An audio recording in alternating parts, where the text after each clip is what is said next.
Hello students, हम पढ़ रहे थे कक्षा 10वीं की हिंदी की पाठ्य पुस्तक स्पर्श भाग 2 से पाठ 2 डायरी का एक पन्ना।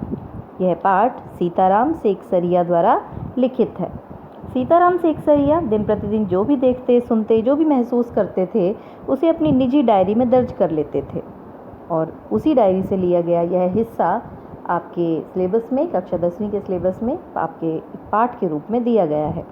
अब तक हमने इस पाठ में पढ़ा कि 26 जनवरी 1931 का दिन जो था उसको अमर दिन माना गया था, क्योंकि इस दिन सारे हिंदुस्तान में दूसरा स्वतंत्रता दिवस मनाया जा रहा था।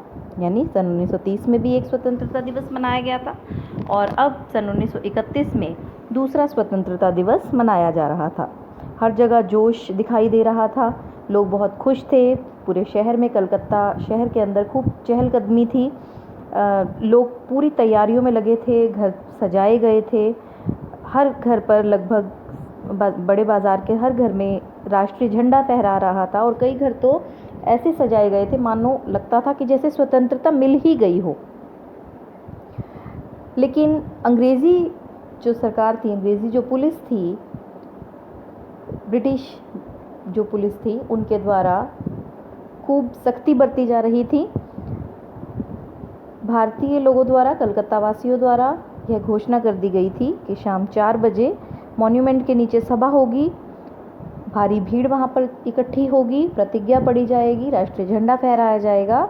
लेकिन इसके विपरीत जो गोरखे थे, जो ब्रिटिश जो पुलिस थी उनकी इस भारतीयों की जो ये योजना थी उसको विफल करने की पूरी तैयारियों में लगे हुए थे। उन्होंने यह नियम लागू किया था कि इस धारा के अनुसार, अमुक धारा के अनुसार कहीं पर भी कोई सभा नहीं की जाएगी। जहाँ पर भी सभा होने की संभावना थी उस जगह पर पुलिस वाले तैनात कर दिए गए थे ताकि कहीं पर भी ज़्यादा भीड़ इकट्ठी ना हो सके। इस जो भीड़ थी इसके अंदर पुरुषों के साथ साथ महिलाओं ने भी पूरा योगदान दिया। जगह जगह पर अलग अलग विद्यालयों से, अलग अलग हिस्सों से जो लड़कियां थी उन्होंने झंडोत्सव मनाया, झंडा फहराया। पूरे जोश के साथ उन्होंने बिना डरे अपनी इस आज़ादी की जो खुशी थी उसको मनाने का पूरा प्रयास किया। तो चलिए अपने पाठ का अगला हिस्सा शुरू करते हैं। सेकंड पेज का 3rd पैराग्राफ। सुभाष बाबू के जुलूस का भार पूर्णोदास पर था, पर यह प्रबंध कर चुका था। स्त्री समाज अपनी तैयारी में लगा था। जगह जगह से स्त्रियां अपना जुलूस निकालने की तथा ठीक स्थान पर पहुंचने की कोशिश कर रही थी। अलग अलग हिस्सों से स्त्रियां गुट बनाकर, ग्रुप बनाकर जुलूस निकालने के लिए, जो वो जुलूस निकालना चाहती थी, अंग्रेजी सरकार के खिलाफ जो नारेबाजी करना चाहती थी और राष्ट्रीय झंडा फहराने के लिए जो भी उन्होंने योजनाएं बनाई थी उसके लिए वो सही समय पर पहुंचने की पूरी कोशिश कर रही थी। मॉन्यूमेंट के पास जैसा प्रबंध भोर में था, करीब वैसा 1 बजे नहीं रहा। यानी जैसा अरेंजमेंट उन्होंने सुबह मॉन्यूमेंट के पास कर रखा था जहाँ पर झंडा फहराया जाना था, अब 1 बजे वैसा सब कुछ नहीं था। इससे लोगों को आशा होने लगी कि शायद पुलिस अपना रंग ना दिखलावे। यानी सुबह जितनी भीड़ थी, पुलिस वालों की सख्ताई थी, दोपहर के 1 बजे तक ऐसा कुछ नहीं था। पर वह भला कब रुकने वाली थी। यानी पुलिस वालों ने जो कुछ करना था वो करना ही था। 3 बजे से ही मैदान में हज़ारों आदमियों की भीड़ होने लगी और लोग टोलियां बना कर मैदान में घूमने लगे। आज जो बात थी वह निराली थी। यानी 3 बजे, जैसे ही 4 बजने का समय निकट आ रहा था, 3 बजे ही लोग वहाँ पर इकट्ठे होने शुरू हो गए। लोगों ने टोलियाँ बना ली, ग्रुप्स बना लिए और मैदान में वो लोग घूमने लगे। जब से कानून भंग का काम शुरू हुआ है तब से आज तक इतनी बड़ी सभा ऐसे मैदान में नहीं की गई। यानी जब से कानून भंग, किसका, जो अंग्रेजी सरकार द्वारा जो कानून बनाए गए थे, भारतीय जो लोग थे उनको भंग करने की कोशिश करते थे, क्योंकि वो अंग्रेजी सरकार को पसंद नहीं करते थे, उन्हें अपने देश से निकालना चाहते थे। तो उनके कानून को भंग करने का काम जो कहते जब से शुरू हुआ तब से इतनी बड़ी सभा आज तक कभी नहीं हुई। यानी आज जो बात थी वो बिल्कुल निराली थी, सबसे अलग थी। और यह सभा तो कहना चाहिए ओपन लड़ाई थी, यानी ओपन चैलेंज था पुलिस के खिलाफ। पुलिस कमिश्नर का नोटिस निकल चुका था कि अमुक धारा के अनुसार कोई सभा नहीं हो सकती। जो लोग काम करने वाले थे उन सबको इंस्पेक्टरों के द्वारा नोटिस और सूचना भी दे दी गई थी कि आप यदि सभा में भाग लेंगे तो दोषी समझे जाएंगे, इधर काउंसिल की तरफ से भी नोटिस निकल चुका था कि मॉन्यूमेंट के नीचे ठीक 4:24 पर झंडा फहराया जाएगा। यानी अंग्रेजी जो पुलिस थी उनकी तरफ से भी ये नोटिस निकला था कि इस धारा के अनुसार कोई सभा नहीं होगी, कहीं पे भी भीड़ इकट्ठी नहीं हो सकती, आपको ऐसा कोई हुक्म नहीं है कि आप इस तरह से अपना कोई झंडा फहराएं या कोई प्रतिज्ञा पढ़ें।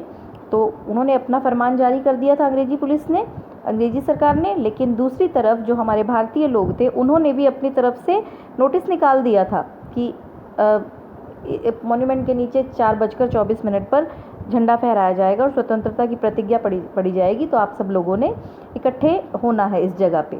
तो यानी कि एक ओपन चैलेंज था, चैलेंज दिया जा रहा था अंग्रेजी सरकार को कि हम ये सब कुछ करेंगे, आपसे जो हो सकता है आप वो कीजिए इसके बदले में। तो खुला चैलेंज देकर, ऐसी सभा पहले कभी नहीं की थी, यानी इस तरह से खुला चैलेंज दिया था कि हम ये सब काम करेंगे, आप जो कुछ कर सकते हैं वो करके दिखा दीजिए, यानी अब हम पीछे हटने वाले नहीं हैं। ठीक 4:10 पर सुभाष बाबू जुलूस लेकर आए, यानी जुलूस यानी काफ़ी भीड़ लेकर आए लोगों की। मैदान के मोड़ पर पहुंचते ही उनको चौरंगी पर ही रोका गया, पर भीड़ की अधिकता के कारण पुलिस जुलूस को रोक नहीं सकी। चौरंगी यानी चौरस्ते पर ही, चौराहा जो था वहीं पर ही रोक लिया गया ताकि वो लोग मॉन्यूमेंट के पास ना पहुंच सकें। लेकिन भीड़ इतनी ज़्यादा थी कि पुलिस उनका सामना नहीं कर सकी, उस जुलूस को नहीं रोक सकी। मैदान के मोड़ पर पहुंचते ही पुलिस ने लाठियां चलानी शुरू कर दी, यानी जिस मैदान में उन लोगों को, जहां मॉन्यूमेंट बना हुआ था, उस मैदान के मोड़ पर पहुंचते ही पुलिस ने लाठियां बरसानी शुरू कर दी, और जिसकी वजह से बहुत से लोग घायल भी हुए और सुभाष बाबू पर भी लाठियाँ पड़ी। सुभाष बाबू बहुत ज़ोरों से वंदे मातरम बोल रहे थे, यानी उनके अंदर देशभक्ति की भावना इतनी थी कि लाठियाँ पड़ने के बावजूद भी वो अपने देश के लिए जो नारेबाजी थी वो लगातार कर रहे थे। ज्योतिर्मय गांगुली ने सुभाष बाबू से कहा, आप इधर आ जाइए, पर सुभाष बाबू ने कहा कि आगे बढ़ना है कि नहीं, हमें अपनी मंजिल पर उस मॉन्यूमेंट के पास पहुंचना ही पहुंचना है। यह सब तो अपने सुनी हुई लिख रहे हैं, पर सुभाष बाबू का और अपना विशेष फासला नहीं था। सुभाष बाबू बड़े ज़ोर से वंदे मातरम बोलते थे, यह अपनी आंख से देखा, यानी जो सीताराम सरिया हैं वो सब कुछ कह रहे हैं, ये सब कुछ मैंने अपनी आंखों से देखा। पुलिस भयानक रूप से लाठियां चला रही थी। क्षितिज चटर्जी का फटा हुआ सिर देखकर और उनका बहता हुआ खून देखकर आंख मिच जाती थी, यानी कलेजा छलनी हो जाता था। इतनी तकलीफ़ होती थी कि किस तरह से इनके अंदर अपने देश के प्रति प्रेम है, जिसकी वजह से ये अपनी जान तक कुर्बान करने के लिए तैयार हैं, अपना खून तक बहाने के लिए तैयार है। और इधर यह हालत हो रही थी, इधर मतलब यहाँ पे लोगों के ऊपर लाठियाँ बरसाई जा रही थी, और उधर स्त्रियाँ मॉन्यूमेंट की सीढ़ियों पर चढ़कर झंडा फहरा रही थी। यानी उधर पुरुषों के ऊपर जो अंग्रेजी सरकार द्वारा, अंग्रेजी पुलिस द्वारा लाठीचार्ज किया जा रहा था, और उधर स्त्रियों ने जब देखा कि यहाँ पर अभी कोई नहीं है तो किसी न किसी को तो इस काम की शुरुआत करनी ही पड़ेगी, उन्होंने मौका देखकर फटाफट से वो मॉन्यूमेंट के ऊपर चढ़ गई, उन्होंने झंडा भी फहराया और घोषणा भी पढ़ ली। स्त्रियाँ बहुत बड़ी संख्या में पहुँच गई थी, यानी इस जो आंदोलन में, इस जो लड़ाई में स्त्रियाँ भी पुरुषों से पीछे नहीं थी, जमकर उन्होंने भी हिस्सा लिया। प्राय सबके पास झंडा था। जो वॉलंटियर गए थे वे अपने स्थान से लाठियां पड़ने पर भी नहीं हटते थे।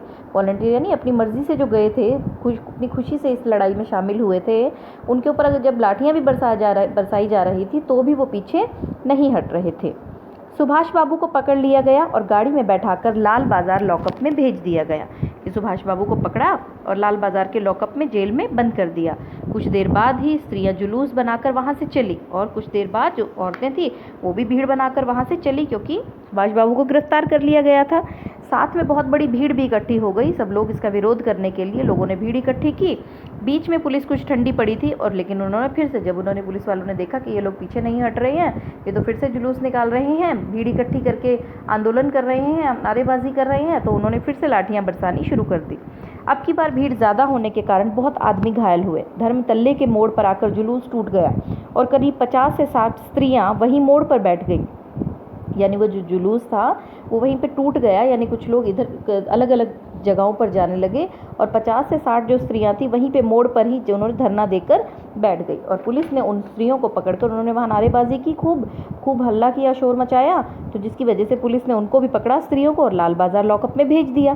स्त्रियों का एक भाग आगे बढ़ा, जिसका नेतृत्व विमल प्रतिभा कर रही थी, क्योंकि अब अलग अलग हिस्सों में बट गया था सारा जुलूस। तो कह रहे कि स्त्रियों का जो एक हिस्सा था वो आगे बढ़ा और जिनका नेतृत्व, जिनको लीड कौन कर रही थी, विमल प्रतिभा, उनको बहू बाजार के मोड़ पर रोका गया और वे भी उसी मोड़ पर बैठ गई। आसपास बहुत भीड़ इकट्ठी हो गई, जिस पर पुलिस बीच बीच में लाठी चलाती थी। यानी जब भी पुलिस वालों को लगता कि ये लोग हमारी मतलब सिर्फ बोलने से हमारी बात को नहीं समझ रहे हैं, ना ही ये नारेबाजी कम कर रहे हैं, ठीक है, ना ही ये भीड़ को कम कर रहे हैं, तो जहाँ पे भी उनको लगता, जब उनका बस ना चलता, तो वे लाठियाँ बरसानी शुरू कर देते। इस प्रकार करीब पौन घंटे के बाद पुलिस की लॉरी यानी गाड़ी आई और उनको लाल बाजार ले जाया गया। उन स्त्रियों को भी उठा के लाल बाजार लॉकअप में भेज दिया गया। और भी कई आदमियों को पकड़ा गया। वृजलाल गोयंका, जो कई दिन से अपने साथ काम कर रहा था और दमदम जेल में भी अपने साथ था, पकड़ा गया। पहले तो वह झंडा लेकर वंदे मातरम बोलता हुआ मॉन्यूमेंट की तरफ इतने जोर से दौड़ा कि अपने आप ही गिर पड़ा और उसे एक अंग्रेजी घुड़सवार ने लाठी मारी, फिर पकड़कर कुछ दूर ले जाने के बाद छोड़ दिया। यानी किस तरह से वो लोग जब अपने देश के लिए वंदे मातरम या भारत माता की जय या जय हिंद कुछ भी बोलते थे, तो अंग्रेजी जो पुलिस वाले थे, तो उन लोगों को लगता था कि ये लोग अपने देश के प्रति कितनी श्रद्धा दिखा रहे हैं और हमारी कही बातों का पालन नहीं कर रहे हैं। तो गुस्से में उनके साथ मारपीट भी करते थे। तो उन्होंने जब देखा कि उस व्यक्ति को कि वो वंदे मातरम बोल रहा है और मॉन्यूमेंट की तरफ दौड़ रहा है झंडा फहराने के लिए या प्रतिज्ञा पढ़ने के लिए, तो उन्होंने उस आदमी को पकड़ लिया, उसे लाठियां भी मारी और बहुत दूर ले जाकर उसको घसीट कर छोड़ भी दिया। इस पर वह स्त्रियों के जुलूस में शामिल हो गया और जब उसे छोड़ दिया गया तो वह औरतों के जुलूस में शामिल हो गया और वहाँ पर भी उसको छोड़ दिया। तब वह 200 आदमियों का जुलूस बनाकर लाल बाजार गया, वहाँ पर गिरफ्तार हो गया, यानी खुद ही जाकर गिरफ्तार हो गए। मदालसा भी पकड़ी गई। उससे मालूम हुआ कि उसको थाने में मारा भी गया था। सब मिलाकर कुल 105 स्त्रियां पकड़ी गई। बाद में रात को 9 बजे सबको छोड़ भी दिया गया।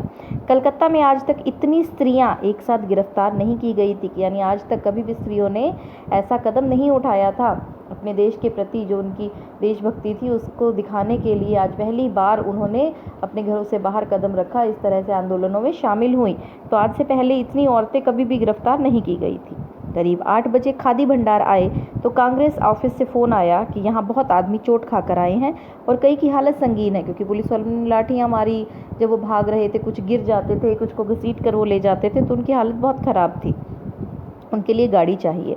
जानकी देवी के साथ वहाँ गए बहुत लोगों को चोट लगी थी। डॉक्टर दास गुप्ता उनकी देख रेख और फ़ोटो उतरवा रहे थे। उस समय तक 67 आदमी वहाँ आ चुके थे। बाद में तो 103 तक आप पहुँचे, यानी लगातार जो आदमियों की संख्या थी, लोगों की, घायल जो व्यक्ति थे, उनकी संख्या लगातार बढ़ती ही जा रही थी। अस्पताल गए लोगों को देखने से मालूम हुआ कि 160 आदमी तो अस्पताल में पहुँचे और जो लोग घरों में चले गए वे अलग है। यानी 160 आदमी तो ज़्यादा घायल थे, इसलिए वो हॉस्पिटल पहुंच गए हैं। अब जिनको थोड़ी बहुत चोटें लगी हैं वो हॉस्पिटल नहीं गए, वो अपने घर चले गए, यानी कि उनकी संख्या यानी बहुत ज़्यादा थी। इस प्रकार 200 घायल ज़रूर हुए हैं। पकड़े गए आदमियों की संख्या का पता नहीं चला, पर लाल बाजार के लॉकअप में स्त्रियों की संख्या 105 थी। आज तो जो कुछ हुआ वह अपूर्व था, अपूर्व, जो पहले कभी ना हुआ हो, ऐसी घटना जो पहले कभी घटित ना हुई हो। यानी आज जो कुछ भी हुआ, जिस तरह से लोगों के अंदर जोश देखने को मिला, जिस तरह से लोगों के साथ मारपीट हुई, जिस तरह से लोगों ने नारेबाजी की, वो आज तक ऐसा कभी नहीं हुआ। बंगाल के नाम या कलकत्ता के नाम पर कलंक था कि यहाँ काम नहीं हो रहा, यानी बंगाल और कलकत्ता के नाम पे कलंक था कि यहाँ के लोगों के अंदर देशभक्ति नहीं है। ये लोग देश को आज़ाद कराने के लिए कोई कदम नहीं उठाते, कोई इनके अंदर देश से प्रेम नहीं है जिसके लिए ये कोई भी नारेबाजी नहीं करते, अंग्रेज़ों के खिलाफ कोई भी आंदोलन नहीं करते। लेकिन आज सब कुछ बहुत अंश में धुल गया। यानी आज तक जो इतना कलंक लगा हुआ था, बदनामी का जो एक टीका लगा हुआ था कि हम ये कलकत्ता और अंग्रेज जो बंगाल के लोग हैं ये कुछ नहीं करते अंग्रेजी पुलिस के खिलाफ, तो वो आज जो बदनामी का जो तिलक था वो कुछ हिस्से में धुल गया और लोग सोचने लग गए कि यहाँ भी बहुत सा काम हो सकता है, कि अगर हम करना चाहें तो हम बहुत कुछ कर सकते हैं। यदि हमारे अंदर भी देश को आज़ाद कराने की भावना, देश को आज़ाद कराने की जो ज्योति है वो पैदा होगी, जगेगी, तभी हम देश को आज़ाद करा सकते हैं। यदि हम हाथ पे हाथ धरकर बैठे रहेंगे तो कोई भी इस आंदोलन में हिस्सा नहीं लगेगा। जान सबको प्यारी है। यदि एक भी व्यक्ति अपने दिमाग में इस बात को बैठा ले कि हमें देश को आज़ाद कराना है, तो वो अपने साथ 10 आदमियों को तैयार कर सकता है। यानी कुछ भी ऐसा नहीं है जो संभव ना हो। ठीक है, तो इसी के साथ आपका यह पाठ समाप्त होता है। इस पाठ से संबंधित जो प्रश्न हैं वो आपको असाइनमेंट के फॉर्म में मिलेंगे। आप सभी ने ये काम अपनी अपनी नोटबुक में ज़रूर करना है सभी ने। धन्यवाद।